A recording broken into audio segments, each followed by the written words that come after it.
Hello friends, അസ്സലാമു അലൈക്കും. അങ്ങനെ സൂന്ന് ഇറങ്ങി, പിന്നെ നല്ല വിശപ്പുണ്ടായിരുന്നു പറഞ്ഞില്ലേ, അങ്ങനെ ഫുഡ് കഴിക്കാൻ പോയി. ഫുഡ് കഴിച്ച ശേഷം അവിടെ നിന്ന് ഇറങ്ങിയിട്ട് പിന്നെ ഒരു മ്യൂസിയം ഇവിടെ ഉണ്ട് അടുത്ത് പറഞ്ഞപ്പോൾ അങ്ങോട്ടാട്ടോ പോയത്. അങ്ങനെ പോയി നോക്കുമ്പോൾ അവിടെ ഇറങ്ങി പിന്നെ ഞങ്ങൾ അവിടെ നിറയെ ഇങ്ങനെ ചെറിയ പുല്ലുകളൊക്കെ ഉണ്ട് കേട്ടോ. അപ്പോൾ കുട്ടികളൊക്കെ അവിടെ ഇരുത്തിയിട്ടൊന്ന് ഫോട്ടോസൊക്കെ ഒന്ന് എടുക്കാൻ പറഞ്ഞിട്ട് അങ്ങനെ ഫോട്ടോസും വീഡിയോസൊക്കെ എടുത്തു കേട്ടോ. അവിടെ അപ്പുറത്തെ വണ്ടികൾ നല്ല മെയിൻ റോഡാണ്, അതിൻ്റെ സൈഡാണ് കേട്ടോ ഇത്. അപ്പോൾ അവിടെ നിന്ന് നോക്കുമ്പോൾ ഈ ബിൽഡിങ്ങിന് എന്നുള്ള ഷേപ്പാട്ടോ, ഈ ചന്ദ്രക്കലല്ലേ അതേപോലത്തെ ഷേപ്പാണ്, അടിപൊളിയാണ് കേട്ടോ കാണാൻ. അപ്പോൾ അവിടെ നിന്ന് ഫോട്ടോ എടുത്താലൊക്കെ നമുക്ക് ആ വ്യൂ കിട്ടും. പിന്നെ ഉള്ളിൽ കയറി നോക്കുമ്പോൾ ടിക്കറ്റിന് ഞാൻ പറഞ്ഞില്ലേ 4,500 രൂപ നമ്മുടെ നാട്ടിലത്തെ പൈസ വരുന്നുണ്ട്. അപ്പോൾ ഞങ്ങൾ അതിൻ്റെ ഉള്ളിലേക്കൊന്നും കയറാൻ പോയില്ല, താഴെ നിന്ന് ഫോട്ടോസൊക്കെ എടുത്തിട്ട് പിന്നെ അവിടെ നിന്ന് ഇറങ്ങിയിട്ടുണ്ടായിരുന്നു കേട്ടോ. ഇതിൻ്റെ ഷോർട്സ് ഞാൻ ഇട്ടിട്ടുണ്ട് കേട്ടോ. അപ്പോൾ പിന്നെ അവിടെ നേരെ വരുന്നത് ബുർജ് ഖലീഫ കാണാനാണ്, ദുബായ് മാള്.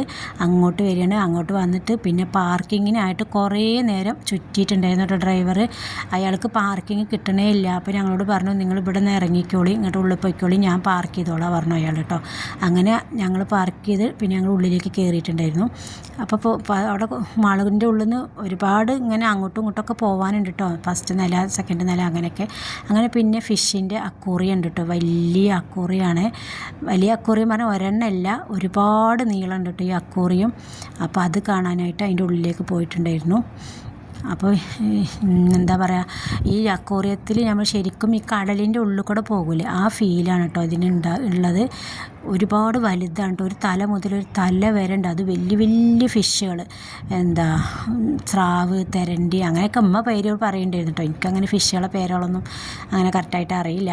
അപ്പം അങ്ങനെ ഓരോ ഫിഷുകൾ നോക്കണം കേട്ടോ. പിന്നെ അവിടെ നിന്ന് കുട്ടികളെ ഫോട്ടോ ഒക്കെ എടുക്കുന്നുണ്ടായിരുന്നു. കുറേ നമ്മൾ ഇതിൻ്റെ ഉള്ളിൽ കയറി അക്വേറിയത്തിൻ്റെ ഉള്ളിൽ കടലിൽ ബീച്ചിൽ പോയാൽ അതിൻ്റെ ഉള്ളിൽ കയറി എങ്ങനെ ഉണ്ടാവും കടലിൻ്റെ ഉള്ളിൽ, അതേപോലത്തെ ഫീലാണ് എന്നിട്ടോ പറഞ്ഞത്. പിന്നെ ഞങ്ങൾ അവിടെ നിന്ന് അങ്ങനെ പോയിട്ട് പിന്നെ വെളിയിലേക്ക് ഇറങ്ങണം കേട്ടോ. ഇതിൻ്റെ ബുർജ് ഖലീഫൻ്റെ ശരിക്കുള്ള രൂപം കാണുമെങ്കിൽ അതിൻ്റെ പുറം ഭാഗത്താണ് ഉള്ളത്. അങ്ങനെ അവിടെ കയറിയത് അതിൻ്റെ ഹൈറ്റാണ് കേട്ടോ. ഈ ബുർജ് ഖലീഫൻ്റെ ഹൈറ്റ് എൻ്റെ ഭാഗമാണ് കാണുന്നത് കേട്ടോ. ഞാൻ താഴ്ത്തി പിടിച്ച വീഡിയോസ് എടുത്തതാണ്. അടിപൊളിയാന്നും പറഞ്ഞ പോലെ കാണാൻ സൂപ്പറാണ് കേട്ടോ. ഈ ബുർജ് ഖലീഫ കാണാൻ ഒരിക്കലെങ്കിലും ഇത് കാണണം കേട്ടോ.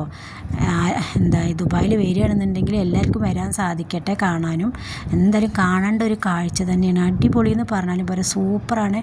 പിന്നെ ഇതിൽ വെള്ളത്തിൻ്റെ മ്യൂസിക്കൊക്കെ ഉണ്ട് കേട്ടോ. അത് അരമണിക്കൂർ കൂടുമ്പോഴാണ് ഇതിൻ്റെ ഷോ വരിക. ഇങ്ങനെ ഷോ ഇടുക കേട്ടോ അവർ. അരമണിക്കൂർ കഴിഞ്ഞാൽ പിന്നെ വേറെ പാട്ടായിരിക്കും. അങ്ങനെ പിന്നെ ഈ അതിൻ്റെ മ്യൂസിക്കിൽ ആ ബുർജ് ഖലീഫയിൽ ഇങ്ങനെ ഓരോ മ്യൂസിക് വരുമ്പോൾ അതിൻ്റെ ലൈറ്റുകളും ഇതൊക്കെ ഇങ്ങനെ മാറും കേട്ടോ. അതുണ്ടോ മാറുന്നുണ്ടോ, ഇന്ത്യൻ പതാക അങ്ങനെ.